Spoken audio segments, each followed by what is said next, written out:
Boa tarde, meus caríssimos amigos, minhas caríssimas amigas do programa Literatudo. Mais uma sexta-feira super quente aqui em Taubaté, em todo o Vale do Paraíba. E estamos aqui na TV Cidade para falarmos um pouco mais, como sempre, de cultura, literatura, artes, assuntos de relevante importância. Sabemos que estamos no mês da consciência negra, também vamos falar sobre isso. E com muita alegria estamos aqui, mais uma vez, para adentrar em seus lares, em seus trabalhos, para trazer um pouco dessas informações para vocês e compartilharmos juntos tudo isso que nos é oferecido, graças a Deus. Então, nós começamos falando que o nosso querido companheiro da Academia Taubatiana de Letras, tem a honra de também, assim como ele, ser membro honorário da Academia Taubatiana de Letras, o nosso professor mestre Joel Abdala. Ele lançou o seu livro de contos ontem, na quinta-feira, e estamos aqui parabenizando ele, que também é ex-professor da Universidade de Taubaté, ele que chefiou o Departamento de Ciências Sociais e Letras por alguns anos, e esse lançamento foi exatamente nas Ciências Sociais e Letras da Unital. E o livro é o Contos de Encruzilhada, e parabéns ao professor Joel, ele que fez história na universidade, agora também na literatura, e tem também a sua família ali junto, a Raquel Abdala, sua filha, também professora doutora na área de história. Parabéns, nosso colega, nosso confrade Joel.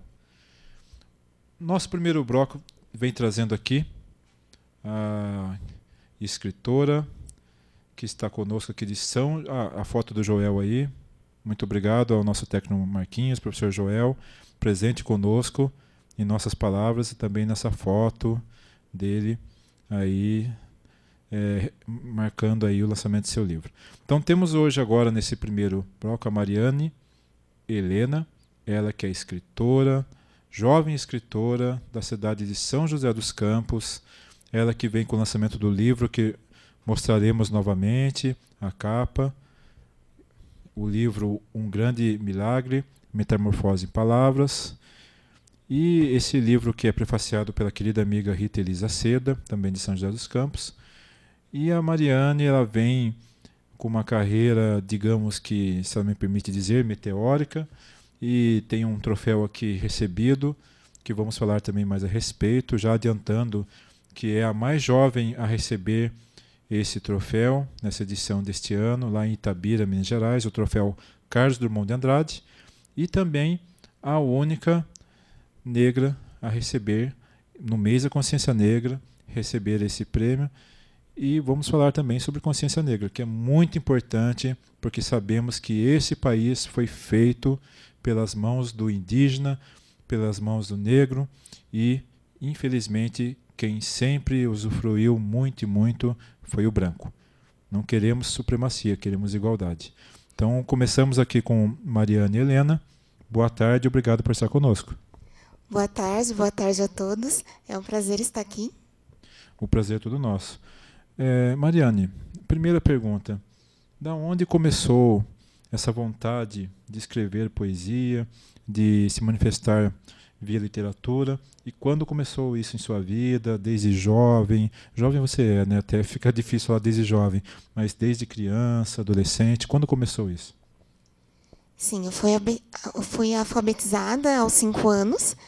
E desde então eu peguei uma paixão por ler.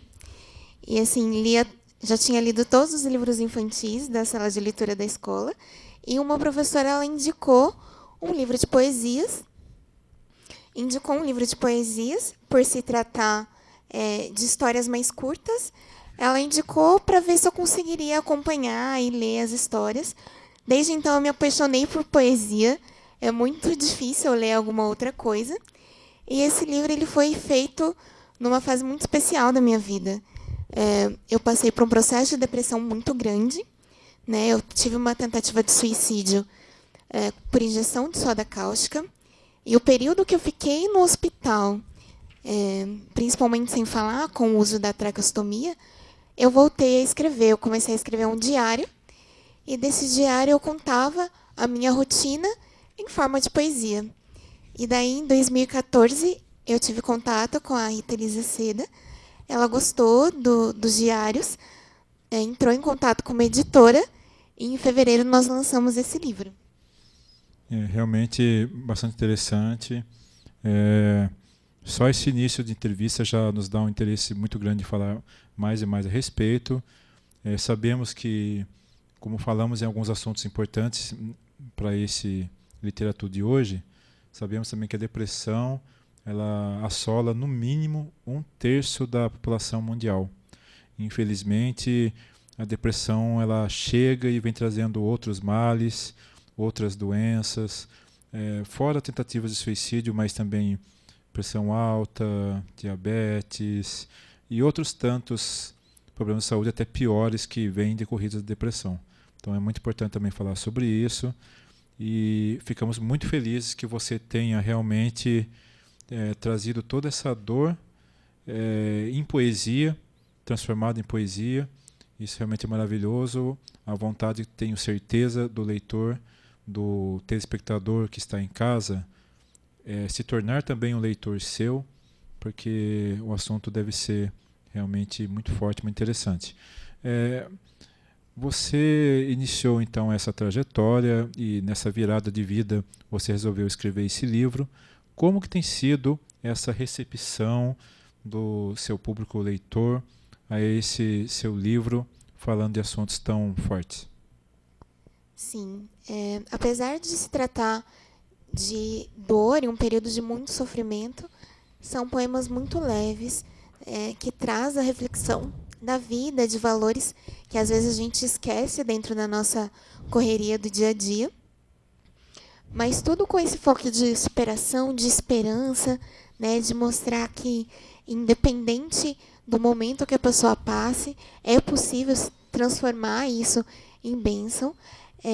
Já faz 8 meses, né, que o livro foi lançado, e desde então já são 12 prêmios, dentre eles certificado de mérito cultural, né, talvez o mais emblemático, o troféu Carlos Drummond de Andrade, mas também tem a indicação para o troféu Superação da Prefeitura de São José dos Campos, uma comenda da Embaixada da Poesia e uma série de outras coisas. Eu participei do Festival da Mantiqueira, eu fui convidada agora como escritora convidada da Bienal de São José, também vou estar presente na Bienal de São Paulo.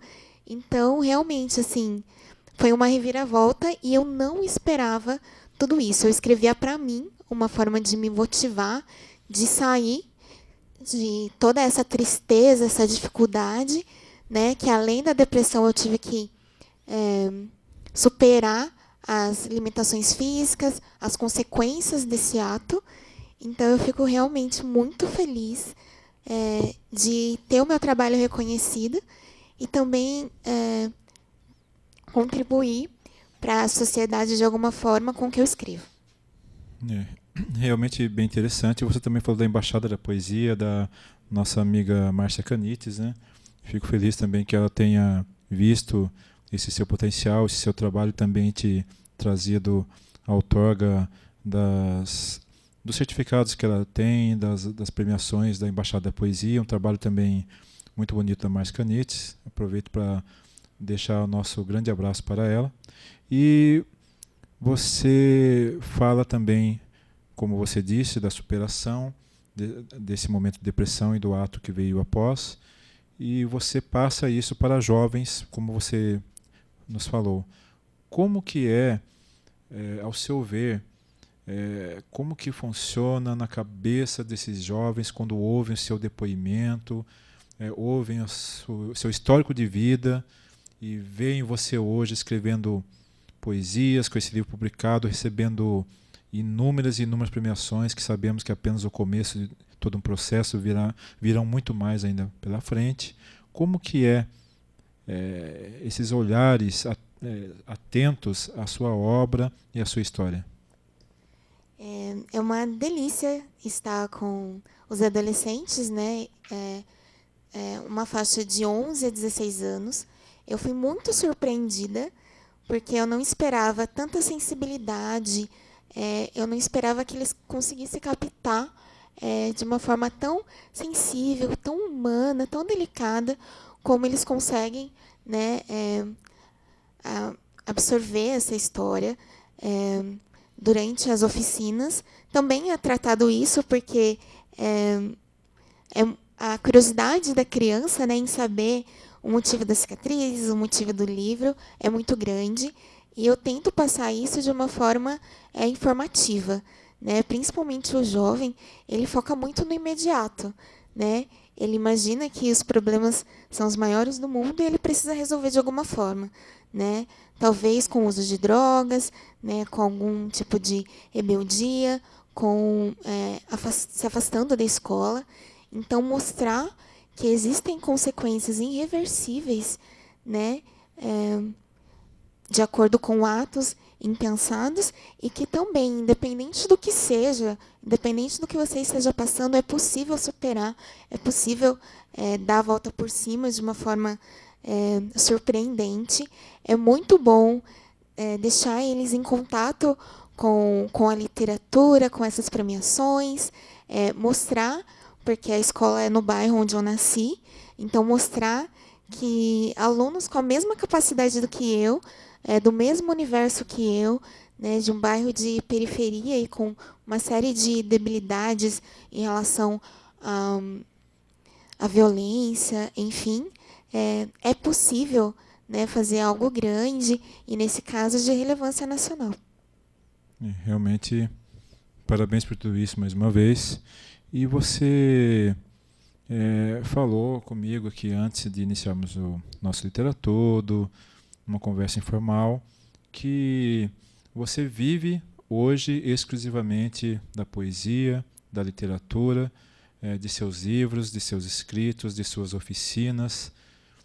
Todos sabemos a dificuldade que é isso em nosso país, a imensa falta de apoio de órgãos públicos, de iniciativas privadas. Como tem sido isso para você, conviver com essa realidade do escritor brasileiro tão deixado de lado já historicamente? Sim, apesar de ler muito, eu não tinha noção desse universo da literatura como uma autora, né? E realmente me surpreendeu muito. Eu já tinha essa noção de que a cultura é muito pouco divulgada, principalmente na nossa região. Existem alguns poucos movimentos de cultura, mas também não tem espaços. Mais uma vez eu agradeço, né, a TV Cidade de Taubaté de estar, né, nos proporcionando esse momento para falar um pouco da cultura, de mostrar que o legado da literatura na região ele continua existente, continua vivo, e realmente as pessoas elas têm uma noção de que o bom é o que vem do estrangeiro. Né? O bom é que vira filme, o brasileiro não tem o hábito de leitura e também não tem tanto essa noção de patriotismo e de valorizar as coisas da nossa terra. Então, realmente é muito difícil, mas Deus tem dado graça mesmo, e de que hoje está sendo possível eu viver só do que eu escrevo. Né? Eu digo que nem é um trabalho, porque realmente é um grande prazer, né? É algo muito natural escrever. E eu espero continuar assim por muitos anos. Muito bom, isso nos deixa muito felizes em ouvir. Realmente eu sei quanto é complexo isso. Até em pesquisas de alguns anos atrás, não sei como que está o panorama hoje, acredito que não esteja muito diferente. Nas livrarias brasileiras, os autores nacionais eles vendem cerca de 20% das vendas das livrarias, 20% são de autores brasileiros, ou seja, 80% de autores estrangeiros. Na verdade, só de ser dos Estados Unidos, da Inglaterra, da França, da Alemanha, etc., parece que o leitor se sente seduzido em comprar, mesmo que não conheça o autor, às vezes. Ainda mais os grandes clássicos e o que a mídia mundial faz por certas séries de livros que acontecem. E o brasileiro acaba ficando, infelizmente, deixado às mínguas, como já é de costume. Por isso, mais uma vez, muito importante que os jovens se interessem pela literatura e que esses jovens, aliados aos mais experientes, levem para os adolescentes, nas escolas, essa necessidade de se conhecer a literatura, as artes, a cultura, e em especial aquela produzida em nosso país, né? E mais especial ainda para aquela produzida em sua própria região. Assim como o nordestino tem muita alegria, muito orgulho daquilo que ele produz, o Vale Paraibano aqui, o taubatiano, o joseense, deveria ter mais e mais ainda orgulho do que é feito aqui. Na verdade, o taubatiano ele tem bastante esse espírito, né? O taubatiano que gosta das coisas de Taubaté, ele tem esse espírito. Acredito que o joseense também seja igual, de outras cidades, mas eu acho que isso ainda precisa aumentar. Não da gente ser bairrista, a gente achar que só o que é feito em Taubaté, em São José é bom, mas a gente dá valor, porque muita gente vive aqui nessa região cheio de beleza, cheio de encanto, cheio de tradição, a cultura, por exemplo, o folclore paulista, o folclore taubatiano, muito reconhecido, mas não dá valor para Taubaté, não dá valor para a região. Então, parabenizo você, mais uma vez, você traz essa literatura joseense, vale paraibana, e mostra para as crianças, para os adolescentes que isso é importante, e mais ainda, como fator de superação, como você mesmo colocou. Agora o seu livro, Um Grande Milagre e Metamorfose em Palavras.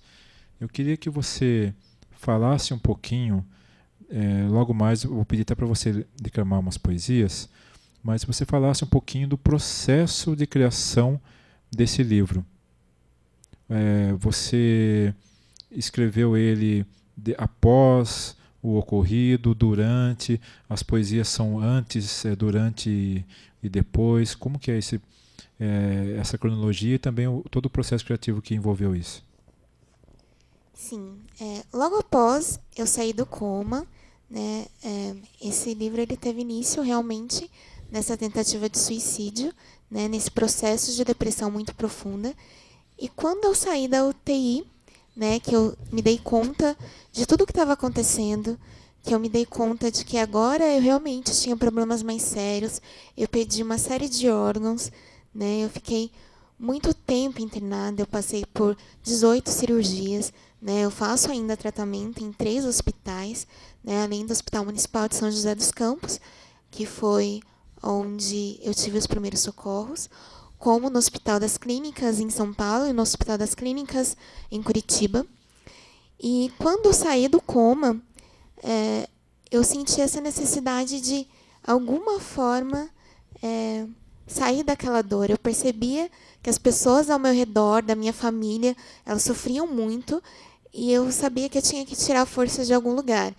E foi das palavras. Eu costumo dizer que a poesia ela me curou, literalmente falando, porque a partir do momento que eu comecei a escrever esse diário, né, a minha recuperação começou a melhorar, o meu quadro começou a melhorar, apesar dos prognósticos muito críticos, né, a soda cáustica ela faz um estrago muito grande, né, no organismo. Também são coisas que não são veiculadas. Às vezes as pessoas têm esse produto em casa, né, pode acontecer algum acidente, não necessariamente algo premeditado, né, algo pensado nisso, mas algum acidente com as crianças é legal ter essa consciência. E foi realmente dentro do hospital, nesse quadro de dor intensa, que eu comecei a escrever as poesias e de forma muito lúdica, de forma a realmente me tirar daquele ambiente, né, me motivar, me dar sentido para a vida. E assim, eu estou muito feliz de que essas coisas que eu escrevi para mim está hoje ajudando outras pessoas, né? Eu chego a fazer algumas palestras em relação a isso e como toca as pessoas, como faz as pessoas pararem e refletir, como elas precisam de tão pouco para ser feliz, como é possível, né, viver, ter uma vida ativa, né, ter uma vida social, apesar de qualquer debilidade, de qualquer deficiência. Então, realmente, é uma honra não só mostrar o meu trabalho como escritora, mas ter essa história de vida, que talvez seja até mais emblemática do que o livro, né, tendo essa contribuição social. Agora nos resta ouvir um pouco das poesias declamadas pela própria autora.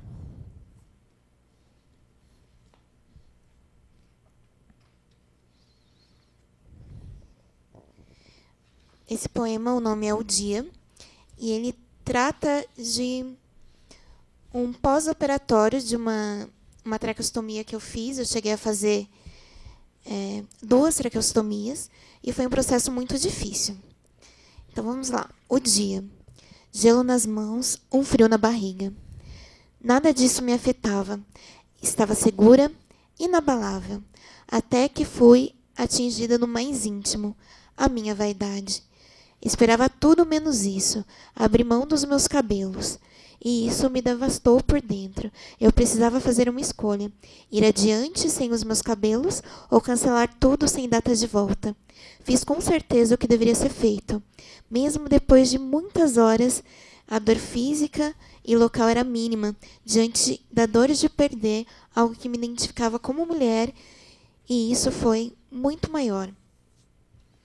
Realmente foi um processo muito difícil. Eu uso essas tranças, como as pessoas podem perceber. E no caminho do centro cirúrgico veio um cirurgião de Campinas fazer a minha cirurgia, por se tratar de uma cirurgia muito delicada. E quando eu entrei no centro cirúrgico, por ser esse cabelo sintético e precisar colocar uma bateria, um eletrodo na cabeça, para medir, né, a frequência cardíaca, corri o risco desse cabelo pegar fogo. E o médico, ele não ia esperar desmanchar todas as tranças, tirar esse cabelo para fazer a cirurgia, e ele cancelou tudo, falou que ia ver uma outra data para estar vindo, mas ele também ia para fora do país. E daí eu falei, não, a gente vai fazer a cirurgia. E a trança ela foi cortada bem na raiz. E daí minha mãe cortou na hora no centro cirúrgico e foi feita a cirurgia. E quando eu voltei para o quarto, além de estar sem voz, além de sentir muita dor para respirar, né, pela traqueostomia, é uma coisa que dói muito, eu ainda me vi, né, com toda a minha vaidade comprometida, porque eu me vi uma outra mulher, né? Isso foi um período muito difícil, e até eu conseguir enxergar a minha beleza novamente, conseguir driblar isso, e isso não acabar sendo um precipitador para a depressão de novo, foi algo muito difícil, e poder desabafar isso em poesia foi muito interessante. Posso ler mais uma? Com certeza.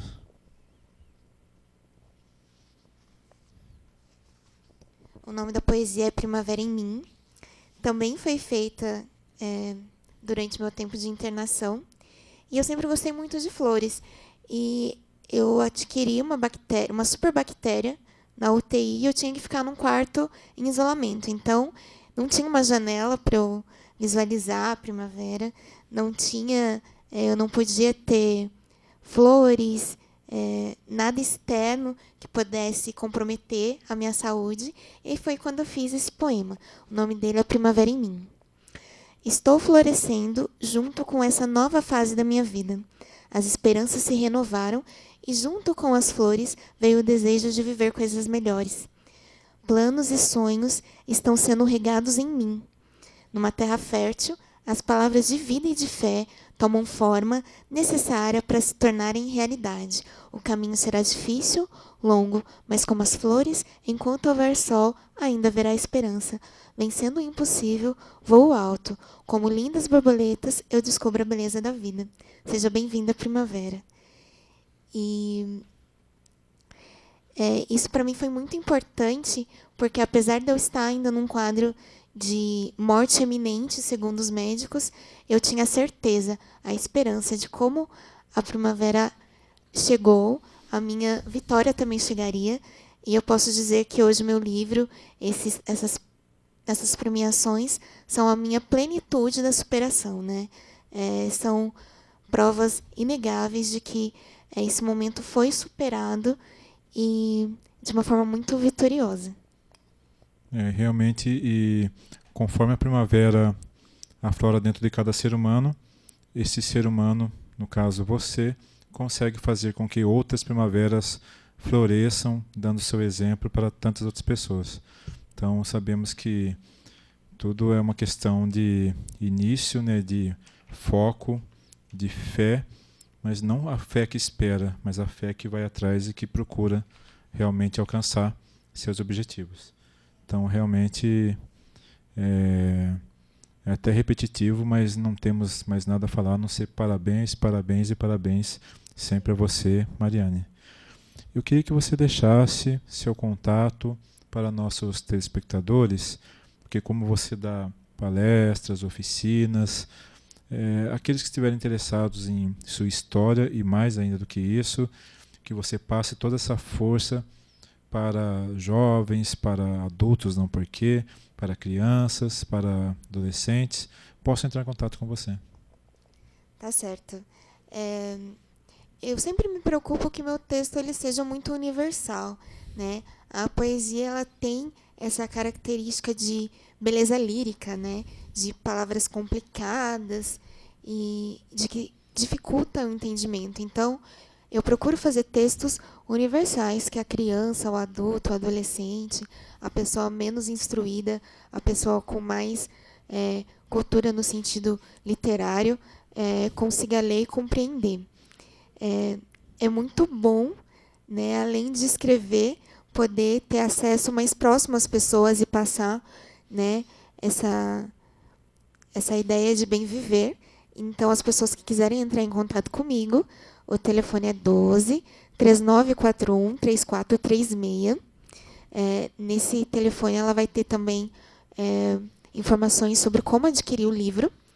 Também tem uma fanpage no Facebook, que é www.facebook.com/metamorfose em palavras. E também tem o meu blog, que é www.metamorfoseempalavras.blogspot.com.br. Eu agradeço mais uma vez a abertura, né, desse momento, poder falar um pouco do meu trabalho e mostrar, né, que a nossa região ela continua sendo bem representada no mundo da literatura. Com certeza. Façam contato. E você falou de palavras difíceis, às vezes a preocupação com a rima, né? O próprio padrinho aqui do seu prêmio, né? Carlos Drummond de Andrade, ele falava, dentre outros tantos versos geniais: mundo, mundo, vasto mundo, seria uma rima, não seria uma solução. Mundo, mundo, vasto mundo, mais vasto é meu coração. Então veja, Drummond já deu uma dica aí, isso lá para os idos da década de 40. Depois, lá para a década de 70, ele viria até a corrigir isso, falando que o coração dele não é mais vasto que o mundo, é muito menor, né? Então, falando de gênio é complicado. Mas a simplicidade é tudo na vida e nada adianta falar para poucos, quando esses poucos ainda são mais elitizados, poderão entender, deixando a grande maioria sem entendimento. Então, você está de parabéns.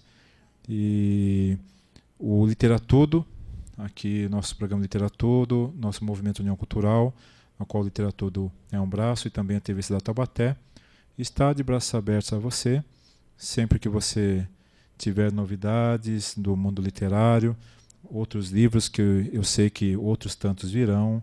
Dificilmente, quando se lança um livro, fica apenas nesse livro. E está convidado novamente a retornar em breve ao nosso Literatura, ao nosso espaço. Tá certo. Muito obrigada mais uma vez. Eu gostaria muito, sim, de voltar e, fazendo um adendo ao que você falou, exatamente isso, né? A gente precisa viver as desigualdades, né? E eu acho que, principalmente na literatura, a gente não pode fazer segregação, né? A gente não pode falar para um público específico, né? A gente precisa falar, de modo geral, principalmente uma história de vida, de superação de fé. Sem dúvida. E como estamos no mês da consciência negra, né? Convido você também para ficar conosco aqui, assistir.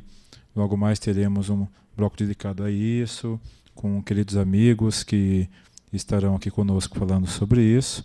E lembrando também o grande poeta Castro Alves, até eu falo isso em especial a diversos ativistas aqui de Taubaté, como é o caso do nosso André Ferreira, que está aqui nas câmeras, nas imagens, o Silvio Prado, professor que estará conosco aqui nesse programa, também o Fernando, também o Fernando. Como disse Castro Alves, em vários de seus poemas, retratando a necessidade da liberdade, ele que foi poeta dos escravos, ele que foi um poeta da causa social. Ele colocou muitas vezes, em homenagem às pessoas que citei, faço agora: a praça é do povo como o céu é do condor. Ou seja, em Taubaté, infelizmente, tivemos aqui algum cerceamento de liberdade por parte de ativistas que estavam às praças fazendo reuniões para tratar de interesse coletivo, inclusive do transporte público taubatiano. Tivemos algum cerceamento nesse sentido. Então, em homenagem a eles e citando Castro Alves, o poeta dos escravos, a praça é nossa, temos que usá-las. A polícia está para defender os interesses dos cidadãos, não para cercear o poder deles. Então, obrigado, Mariane. Até a próxima. Fique conosco, você, telespectador, para o próximo bloco.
Tambozeiro, ea, tantan atabaque, ea, erundareu, erundareu.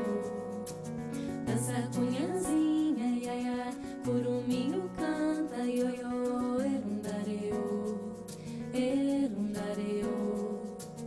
Aruá, ieba, tucajé. Dança, dançadeira, ea, arire candeia, ea, erundareu, erundareu. Enibaraô, camara, ogunhe kungu, camara, erundareu, erundareu. Ijexa, jare, cabecilê.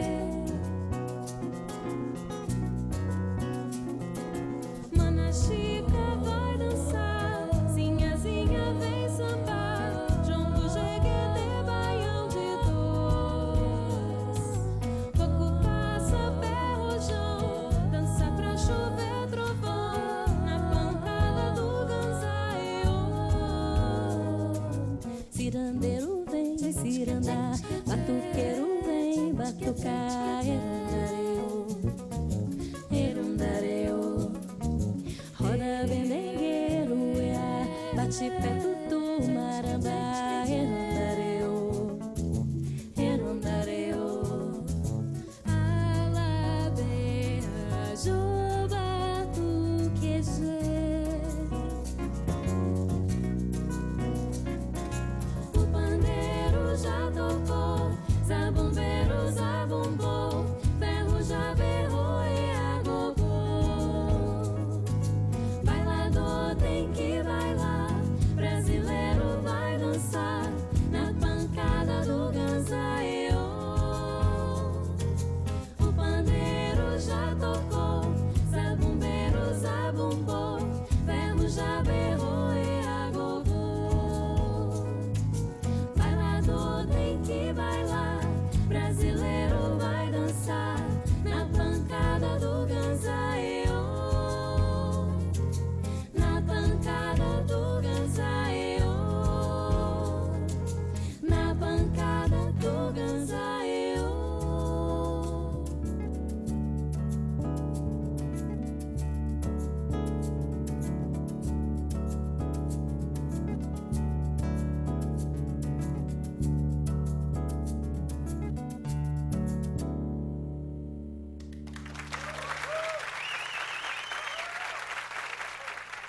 Bom, eu sou a Lúcia Ferraz, tenho 27 anos e sou irmã da Flávia. Flávia Ferraz, 29. Marina Ferraz, 23 anos. E o Grupo Amaranto está aí há 7 anos na estrada. Esse trabalho que a gente...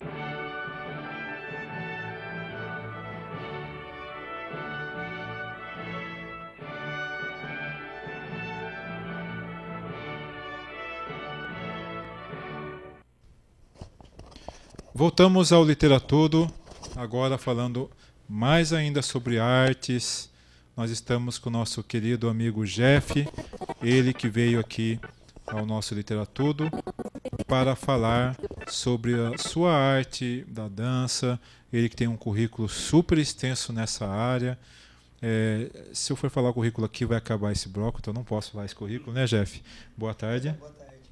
Boa tarde.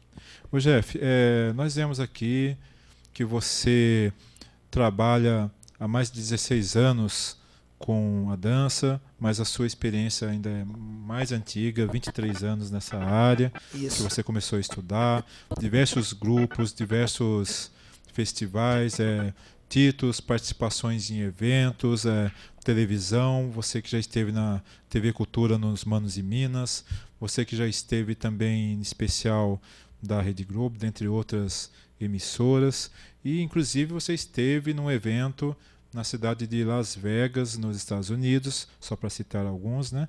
E também em primeiro lugar na Batalha Luca em Valinhos 2015, dentre tantos outros aqui que, como eu disse, fica complexo a gente estar citando.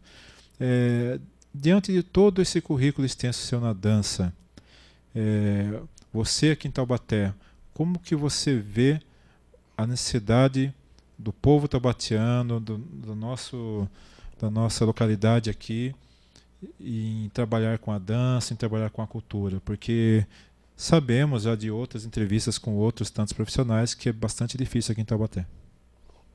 Bom, boa tarde, né? Boa tarde. Em primeiro lugar, só dar uma ressalva, ela é locking, né? A dança locking, em Valinhos. Ah, sim, locking, é o meu inglês locking, perfeito não, aqui. locking. Batalha Lock em Valinhos 2015, agora sim. Então, eu acredito que é o seguinte, a parte cultural aqui da dança, né? Que as danças urbanas é uma parte cultural muito forte, né? E tem muita procura, só que o que acontece? Eu acredito que os profissionais têm que se prepararem melhor, né? Porque é complicado, porque não eu fiz uma aula e saí dando aula. Então, eu acho que tem que ter uma procura. Então, até por esse motivo que a gente está fazendo esse evento, a segunda edição desse nosso evento aí, o Work Battle, para poder ajudar esse pessoal que gosta mesmo, quer seguir essa carreira de poder estar dando aula, poder estar participando, né? E é isso, eu acho bem interessante. Esse o Work Battle que você falou ocorrerá 22 de novembro de 2015 em Taubaté. No que consiste esse evento e onde será, como que faz para participar dele? Então, ele é um evento que a primeira realização dele a gente fez no mês de março, né? Foi bem interessante. Eu trouxe alguns profissionais de Campinas, de São Paulo, e o pessoal gostou muito, né? Então teve uma boa... O público assim, aceitou bem, né? Então eu estou fazendo essa segunda edição agora, né? E caiu legal de cair em cima, né, da data e da consciência negra, então isso é bem interessante. Então estamos com alguns parceiros, né? Tem a Lojas Blém Blém, Brilhe Raça, Josafá Academia. E esse evento em si, ele consiste no quê? Trago alguns profissionais, né, da área das danças urbanas, que o que? Eles têm vivência. Eu estou trazendo um que é o Picolé, o rapaz esteve um tempo na França, rodou a Europa toda aí. Então ele vem com uma bagagem muito boa. Então ele vai e participa, né, contribui com o que ele aprendeu lá fora para o pessoal aqui. Então isso é muito interessante. Então tem uma outra mocinha que é a Nayane, ela dançou no Rock in Rio esse ano, então tem outras experiências, né? Ela teve outros contatos com outras modalidades, então isso é interessante estar passando isso pro pessoal que está iniciando agora e também pro pessoal que já está, né? Porque é sempre bom estar reciclando. Ô Jeff, você poderia passar para a gente um breve histórico, rapidamente mesmo, da dança de rua, origens e até chegar hoje? Olha, rapidamente, assim, vamos lá. A dança de rua ela teve um início, né, meados de 1929, 1930, né, com um problema aí que a gente teve nos Estados Unidos, crise econômica, então teve muita, como que eu posso dizer assim, migração, né, de um país para o outro. Então o que acontece? Aí começou a juntar cultura daqui, cultura dali, então Jamaica juntou com um estilo de cantar, juntou com DJ dos Estados Unidos, e aí foi indo, foi indo, foi indo. Temos grandes nomes aí, né, DJ Kool Herc, Afrika Bambaataa, né, considerado o pai do hip hop. E eles faziam muitas festas, né, nas ruas, levavam os aparelhagens de sons, né, e faziam as festas, e onde foi surgindo. Assim surgiu o DJ, né, depois surgiu a dança, já veio em sequência já, né, o break, né, e só que o problema é que enquanto nos Estados Unidos acontecia uma coisa, por exemplo, na Califórnia já acontecia outra, já estava surgindo a dança locking, né, foi uma das primeiras danças que foi para a TV, né, o primeiro grupo de street dance foi o The Lockers, então aconteceu tudo meio que junto, assim, explodiu as danças, tudo meio que junto. E aqui pra gente no Brasil chegou mais ou menos em 84 mesmo, né, com o filme Flashdance, né? O pessoal viu que tem uma cena dentro do filme de dança, o pessoal viu aquilo, aí começou São Paulo, Campinas, em todo canto, começou a explodir esse histórico da dança aí, né? E o hip hop em si, ele tem um hip hop cultural, né? Ele tem os 4 elementos, né? Que é o DJ, né? Que é o disc jockey, quem cuida da parte de discotecagem, do som, tudo. O MC, que seria o mestre de cerimônia, que é quem está com o microfone e faz toda a parte, né? Verbal, canta e tudo mais. Também conhecido como rapper também, né? É o grafite, que seria a parte artística, a plástica, né? E a dança, que daí consiste em locking, pop e break, né? Fora isso, tem uma variedade de dança dentro da cultura. Sim, realmente bem interessante. Você também, dentre outras coisas aqui, você participou do festival do Hip Hop Internacional de Las Vegas 2014. Como foi essa experiência? Então, foi bem interessante, porque eu sempre tive vontade, né, de poder ir lá para fora, ver como que funciona lá, e a gente nunca teve expectativa de ir mesmo. Aí, como em 2008 porque a gente tem que buscar fora também, não pode ficar só aqui. Eu dançava com o pessoal lá de Campinas, aí o hip hop. Aí eles viram de novo, né, fizeram um convite, e aí a gente começou a fazer um intercâmbio assim com eles, o pessoal de Campinas, e eu e meu menino aqui, meu filho, Jonathan. E a gente participou juntamente com eles, então a gente fez uma seleção, né? Tinha pessoal de São Paulo, tinha pessoal de Minas, então juntou, foram 22 dançarinos, e a gente passou na seletiva aqui e foi representar o Brasil lá em Las Vegas. Aí foi uma correria muito doida mesmo, porque a ajuda mesmo assim, a gente não teve muito, né? Então a gente teve que estar fazendo evento. Na época eu ainda estava na Fego, né? Fego Camargo. Teve alguns professores, diretores, professora Mércia, vários outros diretores ajudaram lá. Então foi aquele negócio, faz rifa, faz apresentação, foi muito... Mas graças a Deus deu para ir, a gente conseguiu ir. Tivemos uma boa colocação lá, de 50 países, a gente ficou em 20º, tá? Primeira vez que a gente foi, então foi bem interessante isso aí. E no currículo aqui, né, para a cidade, acrescentou muito para mim também. E ano que vem, se Deus quiser, a gente vai para San Diego, Califórnia. Nossa, muito bom. E, inclusive, fico feliz de citar o nome da professora Mércia, né? Ela que é uma grande batalhadora, e também ela é esposa do nosso grande amigo, confrade em diversos grupos, o professor Marmon, né? Realmente, muito bom saber que ela sempre ajudando. Pena que ela não está mais à frente da escola. Teve outros também, Sheila, professor Ivo, vários, mas né, naquela época era ela que estava lá, né? Então ela foi que deu uma boa ajuda mesmo. Ela foi logo após a Sheila, né? Isso. E o Ivo Salinas sempre também atuando, mesmo sem ser diretor. Tem que falar dos dois. Sim, sem dúvida. Então, em Taubaté, vamos focar um pouco aqui o local, né? Sabemos que, você falou muito bem, até gostei disso, que temos que ser cidadãos do mundo, não adianta ficar só pensando na Taubaté, Brasil, conhecer o todo, né? Porque nós estamos inseridos numa totalidade, não só numa localidade. Mas falando um pouco de nossa cidade aqui, quem quer aprender hoje dança de rua, por exemplo, com você, quer se iniciar, como que faz? Procurar você tem um grupo, você dá aula? Tem. A gente tem um grupo Impacto H2, né, que ele tem a formação desde 2005.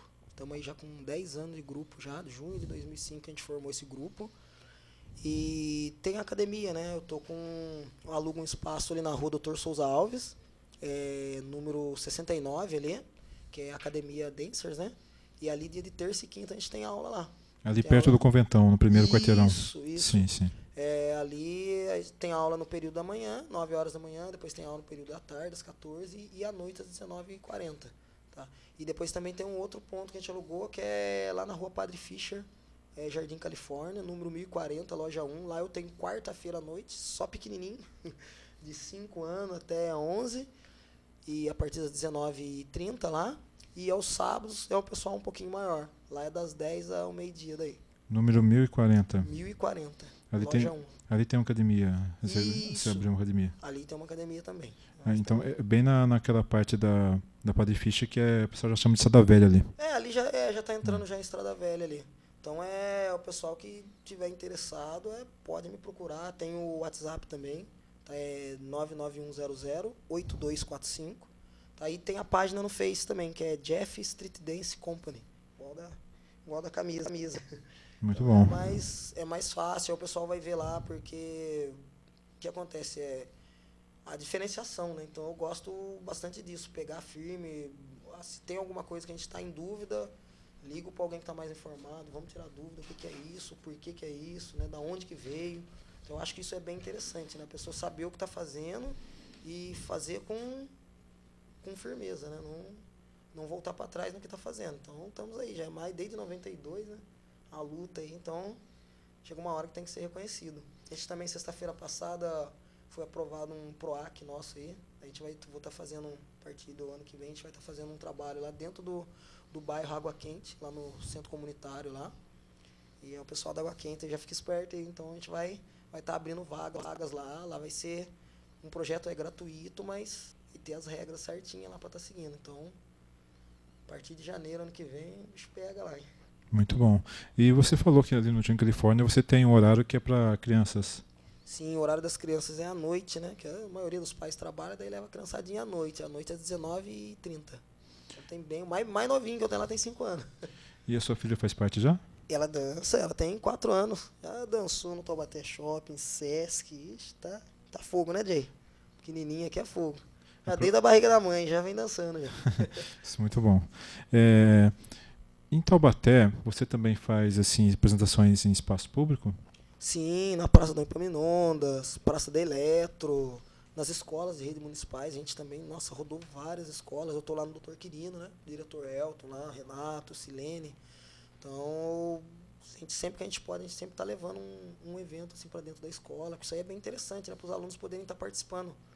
Porque o hip hop em si, né, ele abrange tudo, né? E hoje em dia, com a mídia, ele tá voando mais ainda. Então, todo mundo quer aprender, né? Então, isso é bem interessante. A gente poder é um veículo para a gente poder também estar tirando as crianças aí do caminho errado, né? Dar uma visão melhor para os jovens. O preconceito ainda é muito grande? Olha, isso aí sempre vai ter, né? Não adianta. Isso aí sempre vai ter. Às vezes, minha mãe não quer que eu faça hip hop, quer que eu faça outro estilo de dança, quer que eu faça balé. Isso aí é normal, sempre vai ter mesmo. Mas daí vai da criança, né? Não adianta. Às vezes põe, a criança fica um tempinho e muda. A criança não adianta. Essa pequenininha minha aqui mesmo já tentou fazer balé. A outra de 15 anos minha também já tentou fazer balé. Não adianta. O negócio delas é dança de rua mesmo, né? Que daí expressa. Eu acredito que assim, a dança urbana, ela não tem preconceito nenhum, né? Então, a pessoa não tem essa de, é branco, é negro, é gordinho, é baixinho, é asiático, não tem essa. A pessoa gostou, já era, vamos dançar. E um preconceito governamental ou de certas elites atuantes aí? Eu acredito que, né, acredito não, né, existe sim, mas só que é aquilo que eu falo, ninguém como que eu posso dizer, o pessoal se apoia muito em ano de eleição, é isso e aquilo. Então, o que acontece? Tem um preconceito, lógico que tem, muito até. Só que é aquilo, né? Você tem a hora certa para você conseguir tudo, né?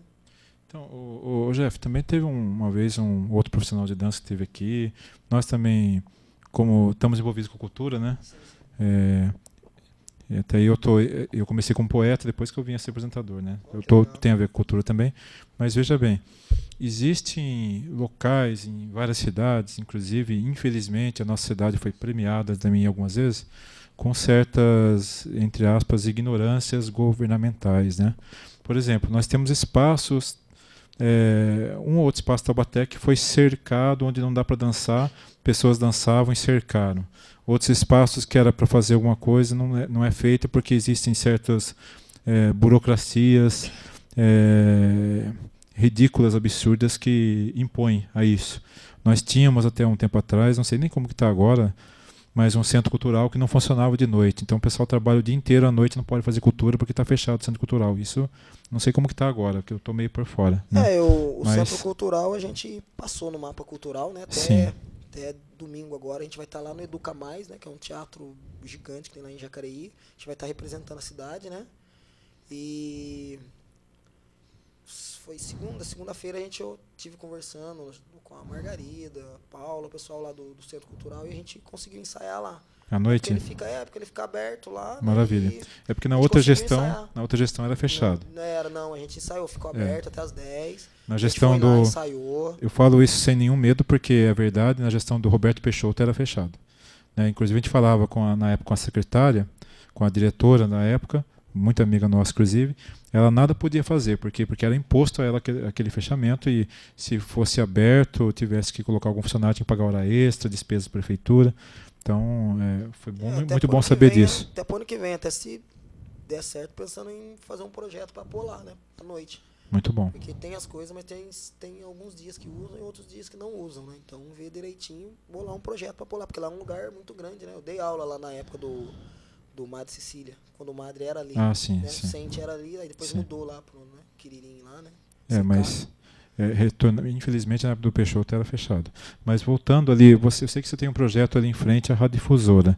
Sim, ali não foi um dos locais que dificultaram, colocaram grades, porque antigamente se dançava, daí alguém se incomodou. Como que funciona isso? Então, ali é o seguinte, a gente sempre dançou lá eu comecei lá em 96 para 97. Então a gente sempre dançou lá, e através de lá, graças a Deus, a gente conseguiu tirar muitas pessoas do caminho errado, outros não teve jeito mesmo, também não depende só da gente, né? E o que acontece? Aí chegou um dia, a gente chegou lá, eles arrumaram tudo certinho, a gente chegou um dia lá, tava fechado com grade. Daí a gente foi na prefeitura, falamos lá com alguns vereadores lá na época, acho que até o Chico Saad estava lá, e deu um documento para a gente poderia chegasse, a gente poderia utilizar o espaço. Então a gente continuou utilizando normal. Então a gente vai lá dia de segunda e sexta-feira, utiliza normal lá. Tem um outro pessoalzinho da dança também, que eles utilizam lá dia de quarta, acho que quarta e...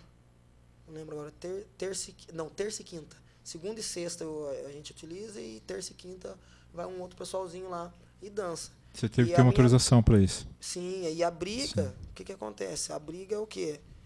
A gente utiliza o espaço, limpa lá, se tiver alguma coisa suja, sai e encosta, fecha. Só que às vezes, em determinado momento, a gente chega lá, tem outros meninos, tem pessoal... não tem nada contra skatista, pelo amor, tem um monte de amigo skatista. Mas é difícil, porque eu tô lá desde 96, você pode procurar um nome meu lá. Não tem. Agora, vai os moleques lá, os moleques são fogo. Quebra, escreve o nome lá, picha, né? Daí a pichação já é crime, né? Diferente de grafite, né? E aí fica complicado isso daí. E eu acredito que eles até fecharam, porque teve uma época que eles arrancaram uma placa lá, porque aquilo era um monumento, né? Tem um nome de algumas pessoas ali, e arrancaram. E eu acredito que foi por isso que fecharam. Aí a gente, como a gente faz parte, né, querendo ou não, da cultura da cidade já, faz muito tempo que a gente está lá, então é tranquilo pra gente. O pessoal não reclama, é vizinho. Até o rapaz da loja ali de frente falou que era interessante a gente estar lá, porque enquanto a gente estava lá, estava tendo movimento, então era interessante para ele, a gente tá ali e nunca reclamou. Até prestava, às vezes, vassoura, algum utensílio para limpeza lá. Então, tranquilo. Mas o interessante é você ter que pedir licença, autorização para um lugar que é seu, público, né? Isso que é triste, né? Mas tudo bem. Pelo menos está usando, né? Pelo menos não atrapalhou em nada a sua atividade. Eu pedi porque, por exemplo, se para um policial lá e vai falar que vocês estão usando aqui, abrir, o negócio né? O local estava fechado, vocês abriram, pode ser invasão, né? Sim. Então, por isso que a gente pediu, né? Para não ter esse problema. Mas nunca deu esse problema, foi sempre tranquilo. E para esse evento que você está organizando, o Workbero, qual que é a sua expectativa? Olha, a minha expectativa é mais ou menos na faixa de umas 1.000 pessoas, o quanto couber lá dentro da quadra. Porque o primeiro que a gente fez deu bastante bastante pessoas fazendo as aulas. Depois, a partir às 9 horas da manhã, inicia os workshops, né, as aulas. E a partir das 13 horas é aberto ao público. Então, o pessoal que estiver querendo conhecer, o pessoal também que for participar da batalha, né? A batalha seria uma disputa, né? De dança, né? O pessoal pode comparecer lá, porque vem vários projetos, né? O primeiro que a gente fez não teve, né? Foi só a batalha. Esse ano, além da batalha, a gente vai estar tendo mostra de dança. Então, vai ter projetos, né? Projetos aqui da cidade que tem dança, né? Voltado para danças urbanas, né? Vai ter academias, né? Então vai ser bem interessante. E outras cidades da região, São José vai estar trazendo dança, Campos do Jordão, Minas, Itajubá. Então vai ser bem interessante isso aí. Esse ano vai pegar fogo. Jeff, agradeço muito a sua participação. Eu que agradeço. E outros projetos, vem aqui divulgar conosco também. Estamos sempre abertos para você. Não, sim, eu agradeço, sim, muito. Então, parabéns, sucesso aí. E lembrando aqui que o nosso querido amigo Irineu Gomes, da família Clemente da Estiva, como sempre assistindo nossa literatura, mandou um grande abraço para nós. Obrigado, Irineu. Estaremos juntos na próxima sexta lá no Clube dos 21. Vamos a um rápido intervalo.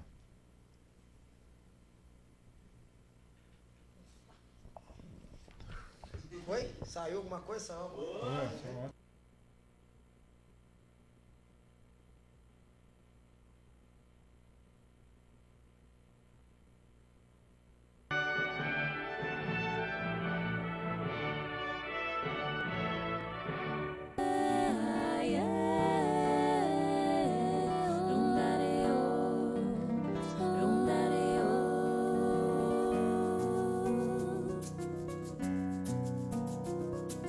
Bumba tambozeiro, ea, tantan atabaque, ea, erundareu, erundareu. Dança cunhazinha, iaia, curuminho canta, ioiô, erundareu, erundareu. Aruá, ieba, tucajé.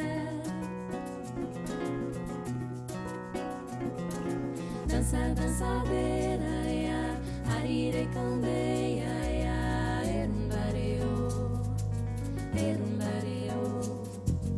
Enibaraô, camara, ogunhe, congu, camara, erundareu, erundareu. Ijexa, jare, cabecilê. Mana Chica vai dançar, Zinhazinha vem sambar, jongo, jeguete, baião de dois. Coco passa, perrojão, dança pra chover trovão, na pancada do ganzaiô. Cirandeiro vem cirandar, batuqueiro vem batucar, erundareu, erundareu. Roda bendegueiro, ea, bate pé, tutu, marambá, erundareu, erundareu. Alabeira, juba, tuquejê. O pandeiro já tocou, zabumbeiro, zabumbou, ferro já berrou e agogou. Bailador tem que bailar, Brasil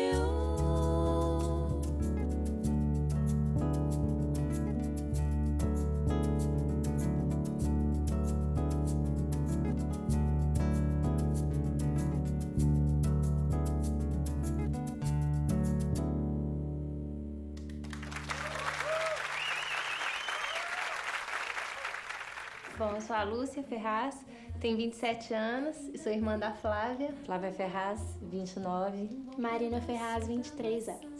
E o Grupo Amaranto está aí há 7 anos na estada. Esse trabalho que a gente...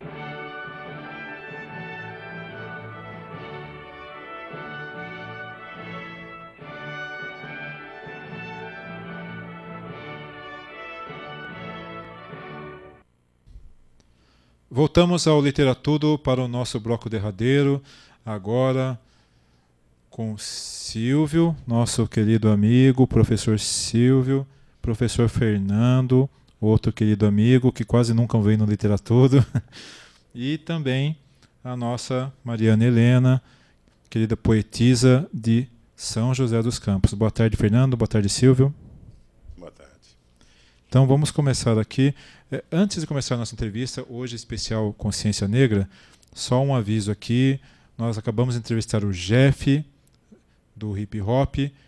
Ele, pelo correr do tempo aqui, deixamos de falar de patrocínio. Sabemos a dificuldade que é o patrocínio e ele pede para aqueles que estiverem interessados em ajudar no seu segundo evento aqui em Taubaté, que ocorrerá em breve, podem fazer contato com ele para patrocinar pelo 991008245. 991008245. Podem ligar para ele ou também falar com ele via WhatsApp, que desde já agradecemos em prol da cultura, porque sabemos a dificuldade que é isso. Também divulgando aqui o nosso Diário de Taubaté, especialmente a coluna de nossa amiga Miriam Ferreira, a coluna Evidência, que está, como sempre, recheada de eventos culturais, eventos artísticos, literários.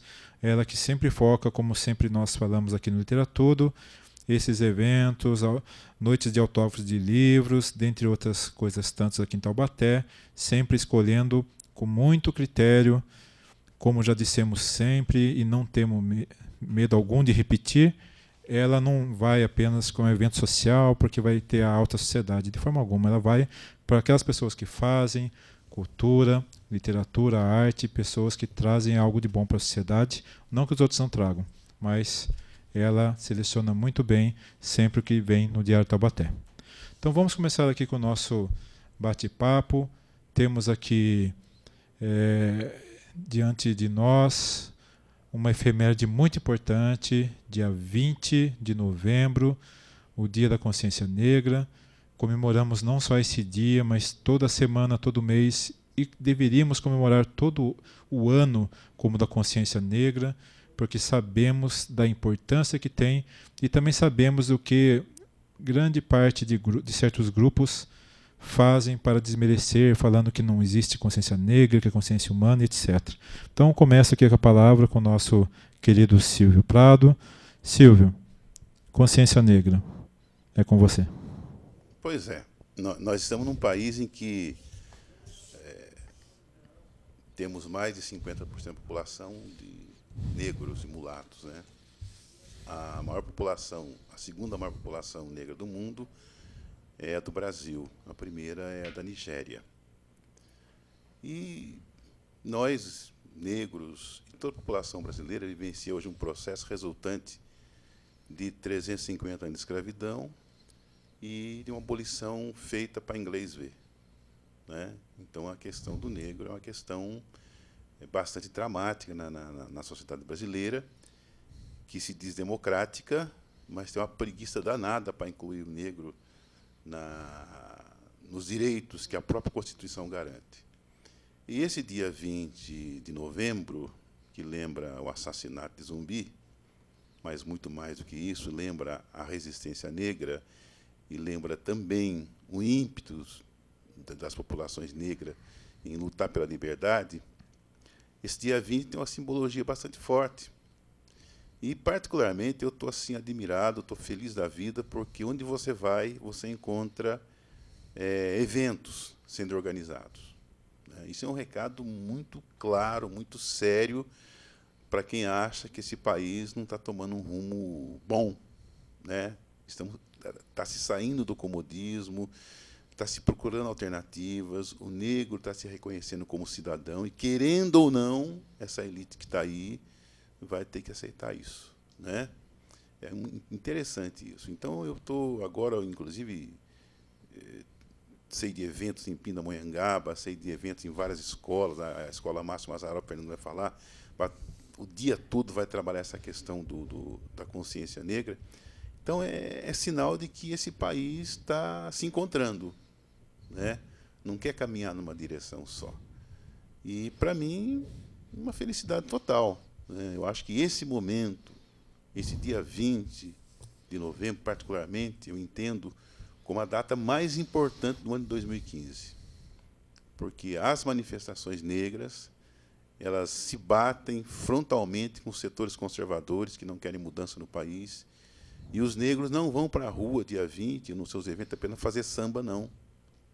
Vão dizer que querem ser aceitos como cidadão, né? Querem que a Constituição Nacional, que prega a igualdade, tenha validade para todo mundo, não para um setor apenas. E esse é o ato político mais importante de 2015. Muito mais que as manifestações de rua. É um ato assim majoritário, político, de 100 milhões de negros. Não vou dizer que 100 milhões de negros venham a se manifestar nesse dia, mas a parcela que vai se manifestar é muito maior do que a de anos anteriores, e muito mais significativo. Existe hoje, no meu entendimento, uma maturidade da população negra e mulata com relação à situação do país, à situação histórica do país, à situação de seus direitos e a necessidade de mostrar claramente que o Brasil é outro, o Brasil é de todo mundo, né? E nós que iniciamos, à custa de muito suor, muito sangue, muita vida, a construção desse país, queremos justiça e igualdade, e dia 20 nós vamos dar uma demonstração nacional de que as coisas já estão mudando, não porque eles querem, mas porque nós lutamos e exigimos essa mudança. Realmente, o que você falou, Silvio, vem de encontro que nós temos um evento do Clube dos 21 Irmãos Amigos no dia 20, né? Porque nós temos um calendário dependente lá da Casa Amizade, e várias pessoas de várias cidades, que nós temos convidado as pessoas de fora, inclusive de outro estado, Minas Gerais, Rio de Janeiro, não poderão vir porque existe programação do Dia da Consciência Negra naquela cidade. Então, realmente, isso vem totalmente de encontro. Também faremos uma pequena homenagem lá. Eu falo pequena porque é rápida, né? Nós temos várias homenagens a fazer nessa data, mas lembraremos o Zumbi dos Palmares e a consciência negra em si, né? Nesse evento, e vem de encontro mesmo. Eu gostaria que passasse para o Fernando, Claro. Silvio, para o Fernando falar um pouco do protagonismo juvenil dentro da consciência negra e o que está sendo realizado aqui junto à Escola Márcio Mazzaropi para essa data. Boa tarde, Luiz, né? Boa tarde aos telespectadores da TV Cidade, colega Silvia, colega que nós estamos conhecendo agora, André Ferreira. Nossa escola, ela tem essa característica, né? Essa preocupação social, não só com relação à consciência negra, mas com relação à consciência humana, né? Então, durante o ano, nós já fizemos os debates com relação às mulheres, o meio ambiente. Vários debates são feitos na escola, é um ambiente propício, né? Para fazer com que o protagonismo juvenil, com relação a esses temas, eles possam ter o seu espaço. Muitas escolas hoje em dia se preocupam com o currículo, se preocupam com aquilo que o governo propõe para as escolas, mas elas não dialogam com a sociedade no sentido assim de perceber, né, quais são os movimentos que existem na sociedade. E nós não podemos negar que o movimento da consciência negra na sociedade ele é muito significativo e alguns aspectos chamam a atenção, né? Existe um movimento que algumas instituições como a Anistia, o CRP, né, Conselho Regional de Psicologia, a Defensoria, com relação ao genocídio do jovem negro, né? O jovem negro tem sofrido uma agressão muito violenta por parte da Polícia Militar. Então, 77% dos homicídios que acontecem no Brasil, as vítimas são os jovens negros. E as escolas elas precisam debater, nós precisamos dar oportunidade para que as pessoas conheçam, sim, as origens africanas, as danças, a alimentação, né, a mulher africana, a beleza da mulher africana, os vestimentos, os objetos, mas também que possa discutir os temas mais polêmicos, os temas que a sociedade clama em debater, né, que uma parte da sociedade não quer discutir, né, porque talvez se sinta irresponsabilizada por esses abusos. Nossa escola oferece esse espaço, né, tem uma vasta programação que vai desde o dia 16, com a construção dos materiais, dos cartazes, passa pelo dia 18, com a formação dos professores, né, que vai ser proposta pela Solange Barbosa, né, a coordenadora da Biblioteca Zumbi dos Palmares. Depois passa por debates no dia 20, debates que assim, significam muito para a nossa escola, para os nossos alunos, para os nossos professores. Nós vamos receber, por exemplo, um especialista em literatura e história africana, né, que é o professor André Campos, um professor que tem feito uma atividade na primeira sexta-feira do mês na Biblioteca do Zumbi dos Palmares, é um especialista na literatura africana que vai poder dar a contribuição na nossa escola, e outros convidados, né, como o professor Silvio Prado, que está aqui, o professor Pimenta, né, que é um sociólogo que estuda a questão da violência contra o negro, a professora Solange Barbosa, a professora Sônia Ribeiro, que também tem o programa aqui na TV Cidade. Então nós vamos estar muito bem representados, inclusive com o convite feito à TV Cidade, que reconhece, né, que a Escola Márcio Mazzaropi ela é protagonista na Semana da Consciência Negra. Nossa escola talvez seja uma das grandes protagonistas na cidade para discutir o tema, para oferecer para os nossos jovens aí a oportunidade de conhecer questões relacionadas à afrodescendência e à consciência negra. Então a gente espera oferecer esse espaço e que a sociedade possa ir na nossa escola, participar, visitar, ver as manifestações culturais, as músicas, as danças e conhecer os verdadeiros debates pertinentes sobre o tema. Fernando, eu até quero aproveitar aqui ao vivo para agradecer também a essa parceria que a Escola Márcio Mazzaropi, através de você, fez com a União Brasileira de Trovadores, Seção Taubaté, um concurso de trovas com o tema Consciência Negra. Então aproveite essa chance, futuramente teremos a premiação todo, e é um orgulho imenso trabalhar com uma escola onde tem profissionais como você, como a coordenadora que conhecemos naquele dia, a diretora que dá total apoio, para fazermos mais pela nossa sociedade. Luiz, eu esqueci, né, de destacar algumas das atividades que vai ter na nossa escola. Uma delas é o concurso de trovas, né, que nós vamos, na verdade, receber as trovas até o dia 20. Nós fizemos uma reformulação no calendário do concurso de trovas e nós vamos oferecer para que a União Brasileira de Trovadores possa avaliar esse material produzido pelos alunos e, posteriormente, a gente vai fazer a premiação, né, desse concurso de trovas. Nós vamos ter também um concurso relacionado à alimentação, né, da afrodescendência, as vestimentas da afrodescendência, os cartazes dos ícones da afrodescendência, como Mandela, Martin Luther King, Zumbi dos Palmares, Castro Alves, né, vários poetas, Lima Barreto. Vamos fazer uma ampla divulgação, né, dos principais ícones afrodescendentes e fazer com que os nossos jovens, através de uma gincana, de uma competição, de uma forma assim mais didática, consiga ter contato com essas informações, né, e passa assim interferir de modo correto com relação a essas informações na sociedade. Fernando, eu gostaria de fazer uma pergunta para a Mariane, que está conosco, essa poetisa de São José dos Campos, que já esteve no primeiro bloco conosco. Para você, estar inserida nesse mundo, agora comemorando a consciência negra, você que é afrodescendente, como que você se sente, o orgulho que você sente de sua raça, de sua raiz, e o que isso traz para a sua poesia? Traz mais força ainda, traz mais ainda uma forma de se lutar por igualdade? Como que você pode falar isso para a gente? Sim, eu comecei a trabalhar muito cedo, aos 14 anos, e desde que eu entrei no mercado de trabalho, que eu tive esse contato mais forte com o preconceito velado que existe no nosso país, né? Existe essa ideia de democracia, né? Essa ideia de de abolição e que acabou tudo e está tudo certo, quando na verdade não é essa a realidade que a gente sente na pele.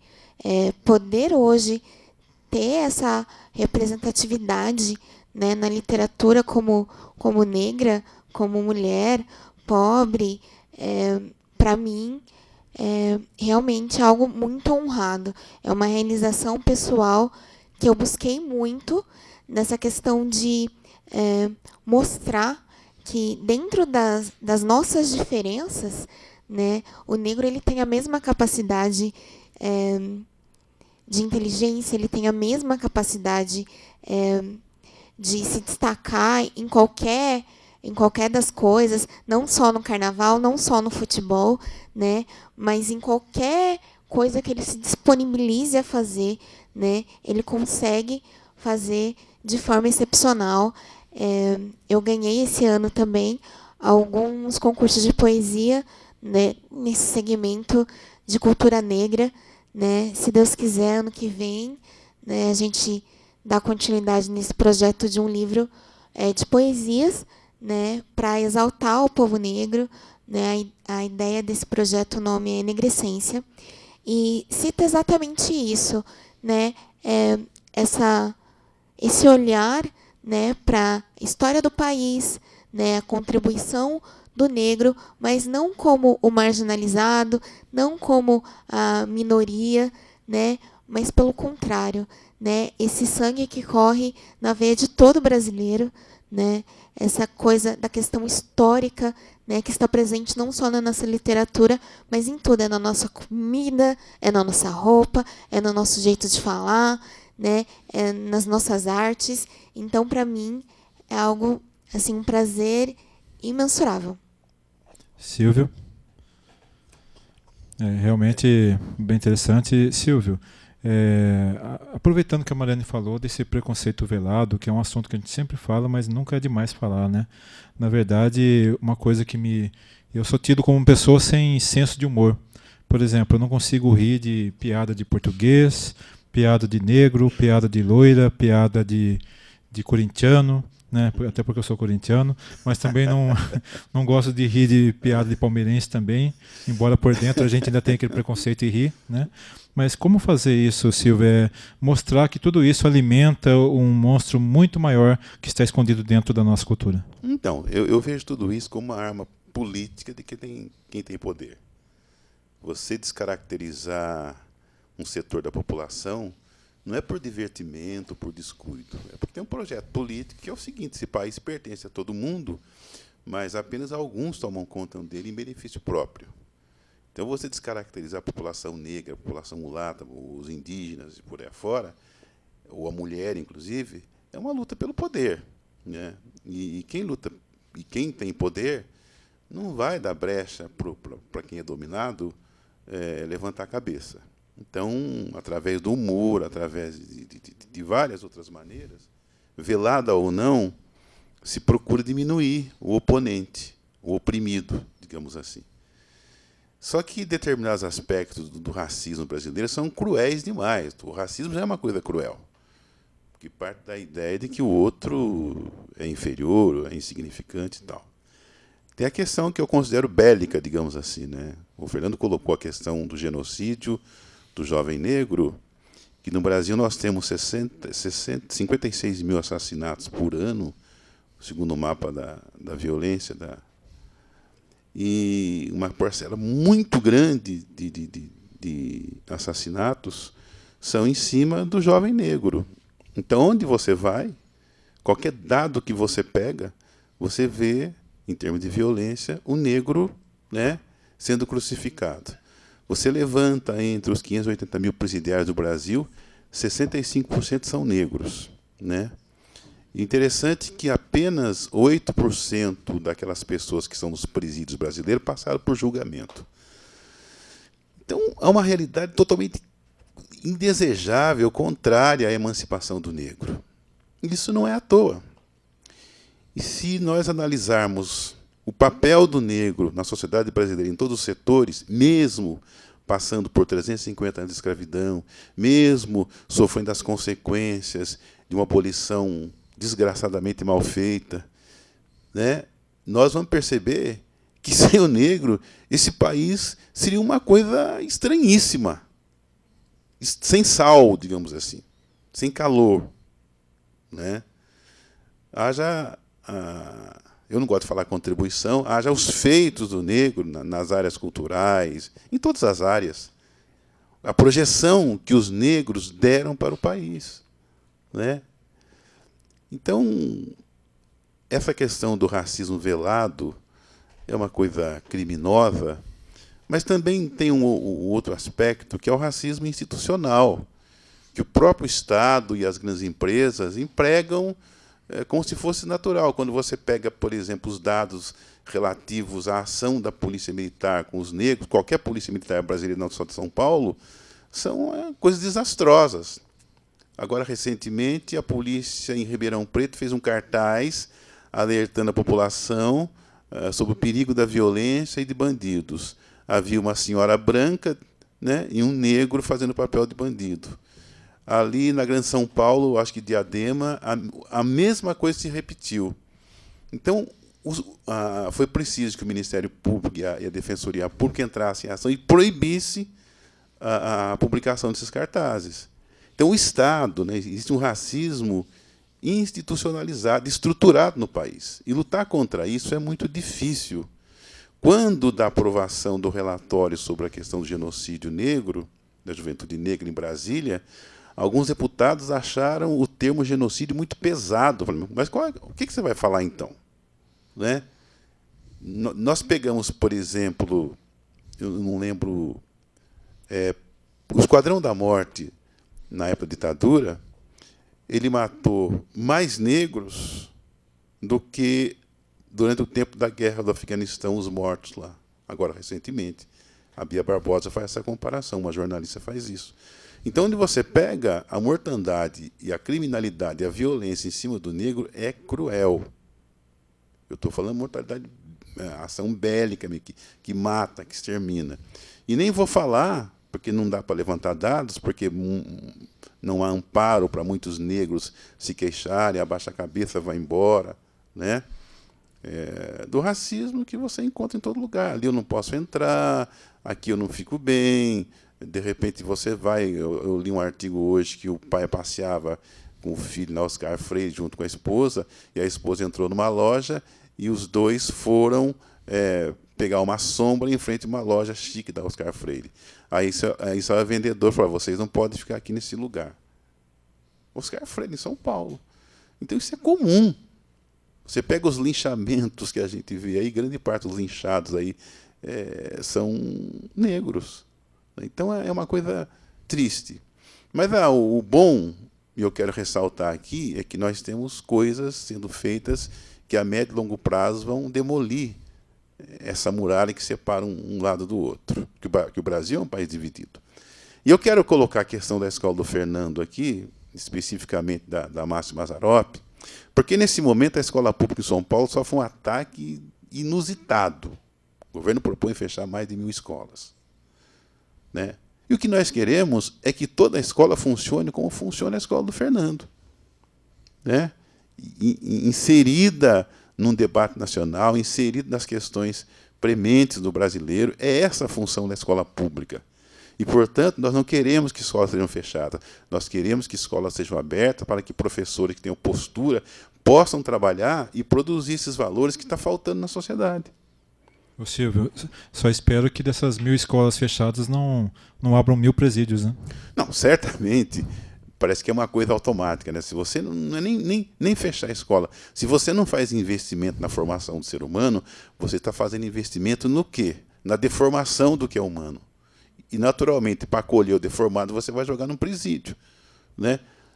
Então, a escola tem uma importância fundamental. Você imagina se toda a escola pública paulista, 4.500 escolas, tivesse estrutura e tivesse direção para encarar o dia 20 de novembro como a Escola Márcio Mazzaropi está encarando.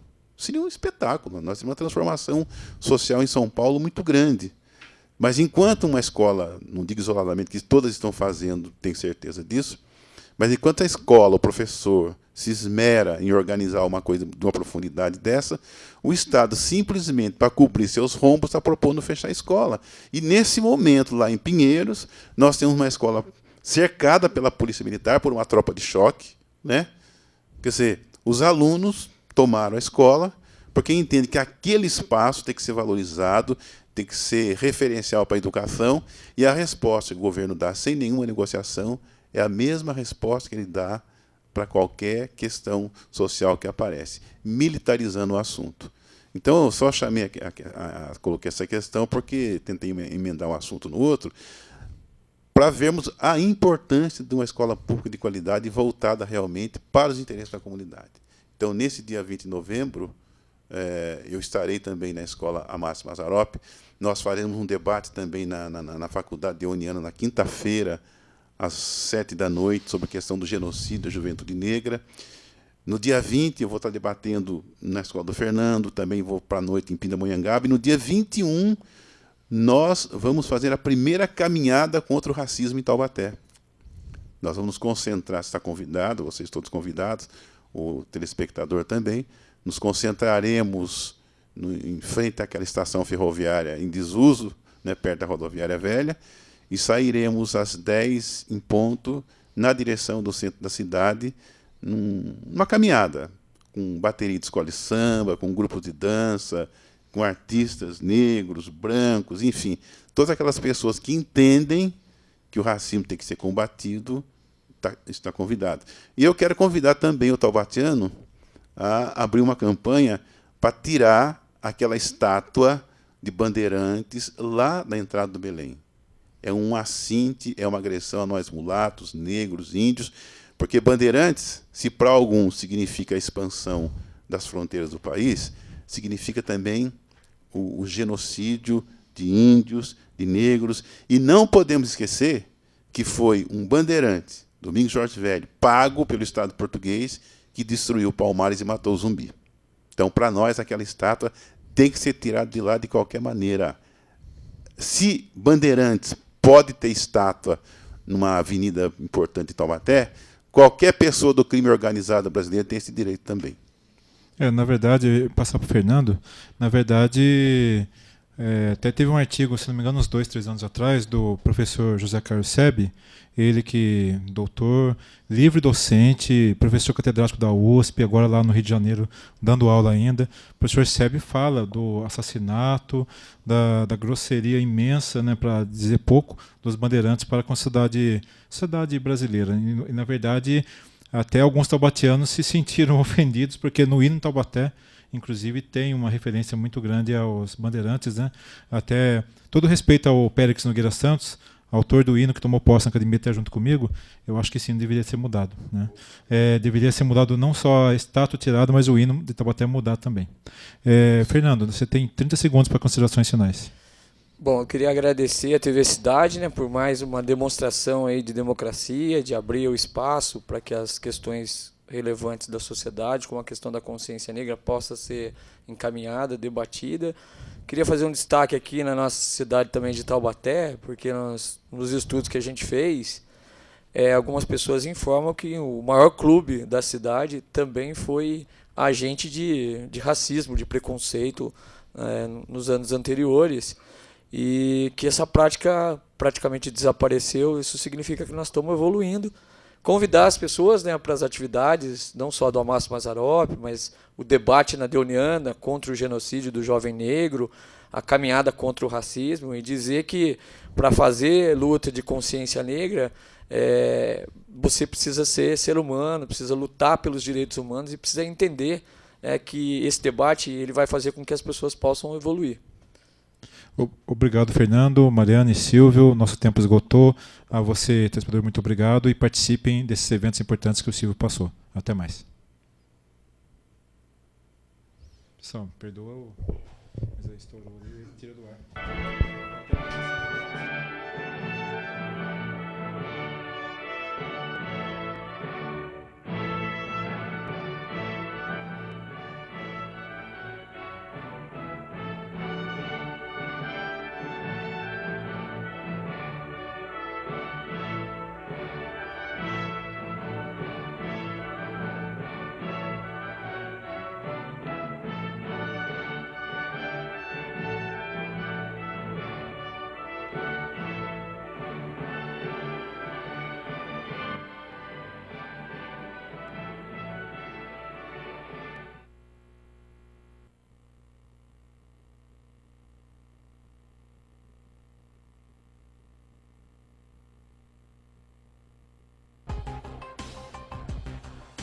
O programa a seguir é uma produção independente e de total responsabilidade de seus produtores e realizadores.